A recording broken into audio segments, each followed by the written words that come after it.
ఒక పెద్ద చీకటితో నిండిన గదిలో ఒక చిన్న దీపం ఒంటరిగా పడి ఉండేది. ఆ గది అంతా నిశ్శబ్దంగా చీకటిగా ఉండేది. ఎంత పెద్ద గది అంటే ఆ చిన్న దీపం తనను తాను చాలా చిన్నదిగా భావించింది. నేను ఎంత చిన్నదానిని, ఇంత పెద్ద చీకటిని నేను ఎలా పోగొడగలను అని ఆలోచించింది. అదే గదిలో పక్కన ఇంకొన్ని దీపాలు కూడా ఉన్నాయి.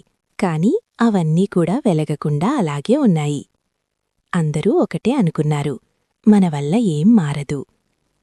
ఒకరోజు ఆ గదిలోకి ఒక వ్యక్తి వచ్చాడు. అతను ఆ చిన్న దీపాన్ని తీసుకుని వెలిగించాడు. మొదట ఆ చిన్న దీపం కాంతి చాలా చిన్నదిగా కనిపించింది.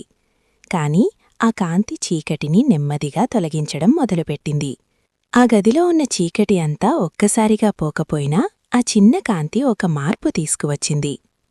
అది చూసి పక్కన ఉన్న ఇంకో దీపం కూడా వెలిగింది. తర్వాత మరో దీపం, మళ్ళీ ఇంకొకటి. అలా ఒక్కొక్కటి వెలుగుతూ మొత్తం గది వెలుగుతో నిండిపోయింది. అప్పుడా చిన్న దీపం ఒక విషయం అర్థం చేసుకుంది.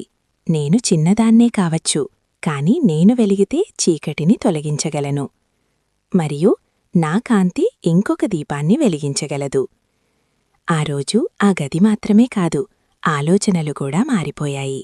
ఎందుకంటే ఒక చిన్న దీపం చూపించింది, చీకటి ఎంత పెద్దదైనా ఒక చిన్న కాంతి చాలు దాన్ని తొలగించడానికి.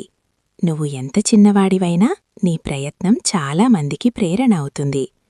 కాబట్టి గుర్తుంచుకో, నువ్వు చిన్నవాడివని అనుకోవద్దు, నువ్వు ప్రారంభించలేదు అనేది మాత్రమే నిజం. ఒక చిన్న దీపంలా వెలుగు, ప్రపంచం మారడం మొదలవుతుంది.